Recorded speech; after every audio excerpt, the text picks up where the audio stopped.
हरे कृष्णा, राधे राधे दोस्तों। कार्तिक का पवित्र महीना चल रहा है। पवित्र महीने में राई दामोदर भगवान की कहानी तो ज़रूर सुननी चाहिए।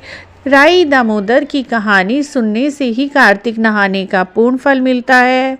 राई दामोदर की कहानी इस प्रकार है। एक माँ बेटी थी। बेटी का नाम राई था। राई भगवान की बहुत बड़ी भक्त थी। हर वर्ष कार्तिक स्नान किया करती थी। भगवान उसकी भक्ति से प्रसन्न होकर उसकी परीक्षा लेने पहुँचे और नीचे आकर बांसुरियाँ बेचने लगे। राई ने कहा, बांसुरी तो मेरे भगवान का पवित्र चीज़ है और मुझे उसे लेना चाहिए। वह उस बांसुरी को लेने के लिए माँ से जिद करने लगी। माँ ने बोला, बेटी मेरे पास बांसुरी खरीदने के पैसे नहीं हैं, ये बाजरी ले जा। राई नीचे बांसुरी लेने के लिए उतरी। भगवान ने बाजरी में फूंक मारी। बाजरी का फूंस उड़कर राई की आंख में चला गया। राई जोर जोर से रोने लगी। लड़की को रोता देखकर उसकी माँ भी उसके पास पहुंची। भगवान बोले, यदि मैं इसकी आंख से फूंस निकाल दूं तो क्या तुम मेरा विवाह इससे कर दोगी? राई की माँ राजी हो गई। भगवान ने राई की आंख से फूंस निकाल दिया। अब सगाई पक्की हो गई। कार्तिक शुक्ल 11 को विवाह पक्का हुआ। राई की माँ सुनार के पास गई। सुनार से बोली, मेरी लड़की के लिए पायल और बिछिया बना दो। सुनार बोला, हमारे पास तो बहुत काम है, हम तो भगवान की शादी का सामान बना रहे हैं, तुम किसी और दिन आना। अब राई हलवाई के पास गई। हलवाई से बोली, मेरी लड़की का विवाह है, मेरे लिए मिठाइयाँ बना दो। हलवाई बोला, मैं तो भगवान जी की शादी के लिए मिठाइयाँ बना रहा हूँ, मेरे पास तो कोई समय नहीं है। अब राई की माँ बजाजी के पास गई।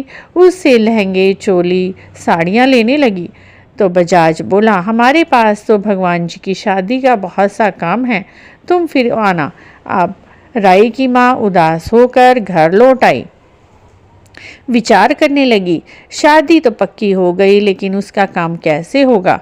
भगवान जी ने उनकी झोंपड़ी को महल बना दिया। महल में सब तरह की सुविधाएं अपने आप आ गई। शादी का जोरों शोरों से काम शुरू हो गया। हलवाई लग गए। हलवाइयों ने मिठाई बनाई। सुनार ने तरह तरह के जेवर बनाए और कपड़े वाले ने तरह तरह के लहंगे, चोली, साड़ियाँ बनाई। राई की माँ बहुत खुश हुई। कार्तिक शुक्ल 11 को राई का विवाह दामोदर भगवान से हो गया।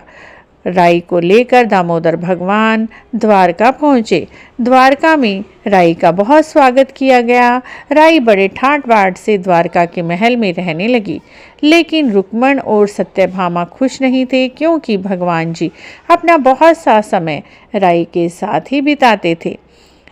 सावन का महीना आया। राई अपने मायके जाने की जिद करने लगी। राई को उसके मायके भेजा गया। सावन में भगवान ने सोचा, राई के लिए सामान भेजना चाहिए। भगवान ने जरी गोटे की साड़ी, साथ में 5 गट्टे राई के घर 2 हंसों को बुलाकर भेजने का इंतजाम किया। जब हंस उड़कर सामान लेकर जाने लगे, तभी सत्यभामा और रुक्मण ने उसे बुला लिया। कहा, पहले तुम थोड़े मोती चुग लो, उसके बाद चले जाना। और उन्होंने उस सामान को बदल दिया।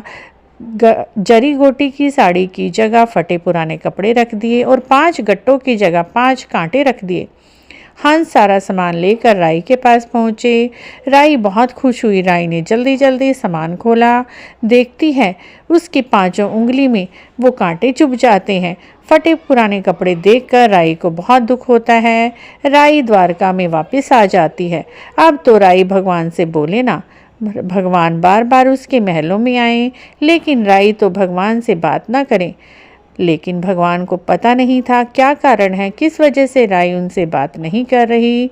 राई की आदत थी हर रोज़ भगवान को भोजन कराना। भोजन में दही जरूर बनाती थी। एक दिन भगवान बिल्ली का रूप धर कर आए और राई की रसोई से सारी दही खा गए। जब राई ने देखा रसोई में दही नहीं है, गुजरी का रूप धारण करके भगवान दही बेचने आए। राई दही लेने के लिए नीचे गई। जब राई दही ले रही थी, गुजरी रूपी भगवान ने पूछा, बेटी उदास क्यों है? मुझे अपनी सारी बात बताओ। राई बोली, तुम्हें मेरी बातों से क्या मतलब, तुम जाओ। लेकिन भगवान रूपी गुजरी ने बार बार पूछने पर राई ने बताया कि मैं अपने मायके गई, भगवान ने मेरे लिए कांटे और फटे पुराने कपड़े भिजवाए, इसीलिए मैं उनसे नहीं बोलती। अब भगवान जी को बड़ा अचरज हुआ, ये कैसे हुआ।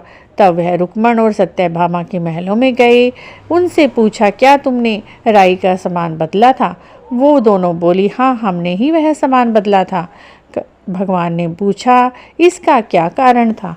तब दोनों बोली, क्योंकि आप हमारे महलों में नहीं आते, आप तो केवल राई के ही महल में पधारते हैं, हमारे महल में ना पधारने के कारण ही हमने ऐसा किया है। तब भगवान जी बोले, मैं तो प्रेम का भूखा हूँ, जो मुझे प्रेम से बुलाएगा मैं उसके यहाँ जाऊँगा। अब सत्यभामा और रुक्मण को अपनी गलती का एहसास हुआ। अब भगवान जी राई के महल में पहुँचे और सारी बात की। अब तो राई खुशी खुशी नाचने लगी। भगवान जी ने उसे बहुत सारा सामान, सोने चांदी, हीरे जवाहरात और जरी गोटे की साड़ियाँ भिजवाई। अब तो राई खुशी खुशी महलों में रहने लगी। भगवान ने कहा, मैं प्रसन्न होकर राई को कार्तिक का महीना देता हूँ।